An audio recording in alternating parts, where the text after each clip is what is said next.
Hello বন্ধুরা, welcome to my YouTube channel. বন্ধুরা, আজ আমরা সপ্তম শ্রেণীর বাংলার রায়মারির প্রশ্ন বিচিত্রা দ্বিতীয় ইউনিট টেস্টের দুটি সেট আলোচনা করব। 2 নম্বর ও 3 নম্বর সেটটি আলোচনা করব। দেখো এখানে 2 নম্বর সেটটি দেখো, নিচে যে কোনো 10টি প্রশ্নের উত্তর দাও। চিতাবাঘের দেহের ওজন কত? দেখো চিতাবাঘের ওজন 130 পাউন্ডের মতো। কার দৌড় কদ্দু রচনা লেখকের নাম কি?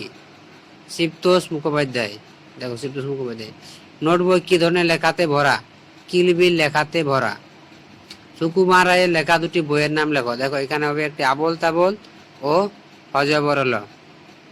সাইবেরিয়া কোথায়? সাহারা মরুভূমিতে। দিগ্বিজয় কে ছিলেন? বৃষ্টি বিজ্ঞানী পুরন্দরের ভাই। এবার দেখো আমাদের জাতীয় সঙ্গীতের নাম কি? আমাদের জাতীয় সঙ্গীত হলো জনগণ মন অধিনায়ক। দুইজন স্মরণীয় মানুষের নাম লেখো। রবীন্দ্রনাথ ঠাকুর, বিদ্যাসাগর। এরপর দেখো স্মৃতিচিহ্ন কবিতায় লেখিকার নাম কি ছিল? কামিনী রায়। বর্ষায় কে বিদ্রোহ করে? নদী। সকলের আগমন কিভাবে ঘোষিত হয়? পাখির ডাকে। এরপর দেখো এখান থেকে শূন্যস্থান পূরণ। ওরা ভেবেছিল মনে আপনার নাম মনোহর, এর হস্তরূপে মনোহর বিশাল অক্ষরে স্টক প্রস্তরে রচি চিরদিন তরে রেখে যাবে। এরপর দেখো ঠিক উত্তরটি বেছে নিয়ে লেখো। 3 দাগের প্রশ্নগুলো দেখো। উপনিষদে উক্ত চড়ুইপেতি শব্দের অর্থ কি? এগিয়ে যাওয়া। ভাস্কো দা গামা ছিলেন একজন পর্তুগিজ নাবিক। পুরন্দর চৌধুরী ছিলেন একজন বিজ্ঞানী। সুকান্ত ভট্টাচার্যের লেখা বই হলো, এটা হবে ছাড়পত্র। এরপর দেখো নিচের প্রশ্নগুলির উত্তর দাও। চিরদিনের কবিতায় বাংলার প্রতি পল্লী প্রকৃতির যে বর্ণনা আছে তা নিজের ভাষায় লেখো বা সংক্ষেপে আলোচনা করো। দেখো উত্তরটা দেখে নাও। এখান থেকে লিখবে। দেখো এখান থেকে এখান পর্যন্ত লিখবে। তারপরের প্রশ্ন দেখো, মানব হৃদয় ভূমি করি অধিকার। কারা কিভাবে মানব হৃদয় ভূমি অধিকার করে? দেখো উত্তর এখান থেকে উত্তর লিখবে এখান পর্যন্ত। তারপরে প্রশ্ন কি আছে? তুমি যদি নোট বই কাছে রাখো তাতে কি ধরনের তথ্য লিখে রাখবে? দেখে না উত্তর এখান থেকে লিখবে এখান পর্যন্ত। তারপর কি আছে দেখো প্রশ্ন, ভারতবর্ষের জাতীয় মন্ত্রটি কি? সেটি কার কোন রচনার অন্তর্গত? দেখো ভারতবর্ষের জাতীয় মন্ত্রটি হলো বন্দে মাতরম, যেটি সাহিত্য সম্রাট বঙ্কিমচন্দ্র চট্টোপাধ্যায়ের লেখা। তারপরে প্রশ্ন কি আছে? টিকা লেখো আলাস্কা। আলাস্কা টিকা লেখো। দেখো এখান থেকে লিখবে এখান পর্যন্ত বা বানিয়েও লিখতে পারো আলাস্কা সম্পর্কে। মাকু গল্পটি কার লেখা? লীলা মজুমদার। মাকু কি কি কাজ করতে পারে? দেখো রান্না করতে পারে, সেলাই করতে পারে, কথা বলতে পারে। ঘড়িওয়ালা বনের মধ্যে লুকিয়ে বেড়ালো কেন?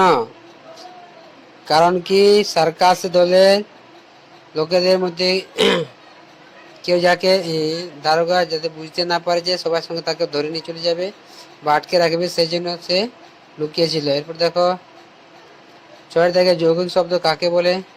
তো মাকু কি কি কাজ করে? দেখো তারপর দেখো 6 থেকে প্রশ্নগুলো, যৌগিক শব্দ কাকে বলে?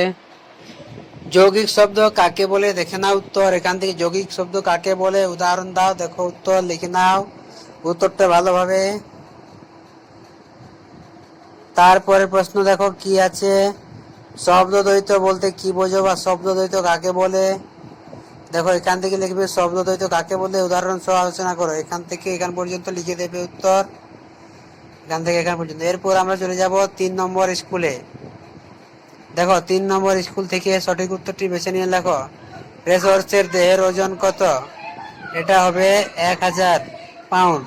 মাউন্ট চেম্বারলিনের উচ্চতা কত? এটা হবে 2749 মিটার। রবীন্দ্রনাথ জেনিভা থেকে সোভিয়েত 1930 সালে যান।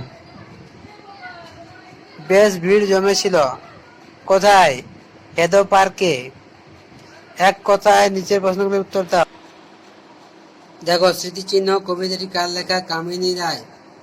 ব্যস্ত ঘড়ির কাঁটা কোথায় এসে থেমে গেছে? বৃষ্টিমুখর।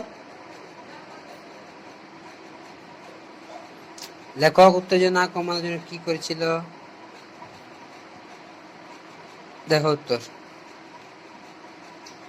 নোট বই কবিতা ছেলেটি কিসের জন্য খটকা লেগেছিল? কোলাগুড় কিসে দেয়? সাবান পটকাই দেয়। বিশ্ব ভারতীয় প্রাক্তন ছাত্র কে ছিলেন? পুলিন বিহারী সেন। তারপর কি দেখো, এটা তিনি তবলার কোলে ডুবে যেতেন। শূন্যস্থান নীরব এখানে অমর কি? মূঢ় ওরা মনস্কাম। দেখো, ব্যর্থ হবে। এটার উত্তর হবে রবীন্দ্রনাথ ঠাকুর। তারপর দেখো 4 দাগের এই দেখো, ভরা সব ড্যাশ লেখাতে কি হবে? কিল বিল লেখাতে। দেখে না উত্তরগুলো লেখা আছে, উত্তরগুলো করে দেওয়া আছে। দেখো এটা হবে এটা। গভীর মরুভূমিতে ড্যাশ নামক একটি হরিণ আছে কি? গেজলি বা গেজেল হরিণ। এরপর দেখো পরে সত্য মিথ্যা আছে। ইন্দুরের দৌড়, এটা সত্য, এটা হচ্ছে সত্য। 3টা হচ্ছে সত্য, 4টা হবে মিথ্যা। এটা তাল হবে। 2-3টি বাক্যে উত্তর দাও। দেখো, নোট বই কবিতায় কোন কোন পতঙ্গের নাম আছে? তাহলে কোন কোন পতঙ্গের নাম আছে? দেখো, ফড়িং, আরশোলা, মশা, এগুলোর নাম আছে। তারপরে উত্তর দেখো, জনগণ মন অধিনায়ক গানটি প্রথম কত সালে কোথায় গাওয়া হয়েছিল? তো 1911 সালে 27 ডিসেম্বর কলকাতায় অনুষ্ঠিত জাতীয় কংগ্রেসের 23তম অধিবেশনে গাওয়া হয়েছিল। তারপরে প্রশ্ন দেখো, ঠাকুমা কাকে কখন কিসের গল্প শোনাতো?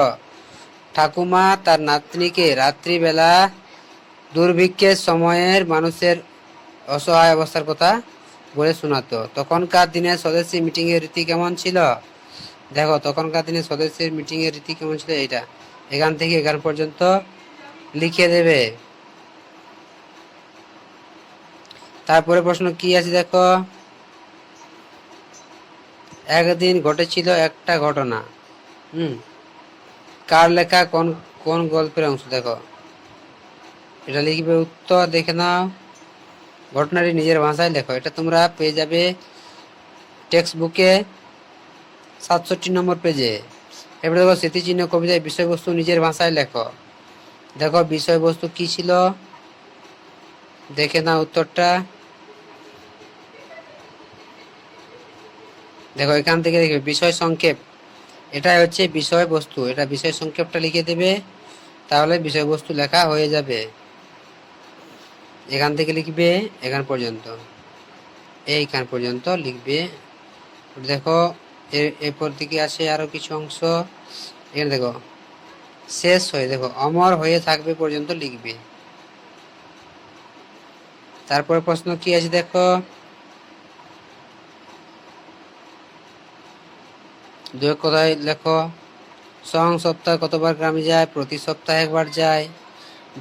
যে না খেয়েছে তার জন্মবৃত্তা কিসের কথা এখানে বলা হয়েছে? মাকু। পরিদের রানী, এটা মাকু বইয়ে পাবে তোমরা, 21 পেজে পেয়ে যাবে উত্তরটা। পরিদের রানীর নাচ দেখে কি ঘটনা ঘটেছিল? এটা তোমরা মাকু বইয়ের 43 পেজে পেয়ে যাবে উত্তরটা। হোটেলে রোজ রাতের খাবার কি থাকে? দেখো, স্বর্গের শুরু আর হাতের রুটি। এরপর দেখো কি আছে, ধনাত্মক শব্দ কাকে বলে উদাহরণ দাও। এটা তোমরা ভাষা পাঠে বইটি 23 নম্বর পেজে পেয়ে যাবে। দেখে নাও, এটা লিখবে। তারপরের প্রশ্ন কি আছে দেখো, স্বর্গের শুরু আর নামকরণটি কে করেছিল? জাদুঘর। টিয়ার রুমালে কিসের নকশা কাটা ছিল? দেখো 15 মাইল। এটা দেখো, সোনা টিয়া পুতুলের জন্য কিভাবে খাবার তৈরি করে? দেখো, গাদা দিয়ে ভাত, গাঁদা ফুলের পাতা দিয়ে মাছ এনেছিল।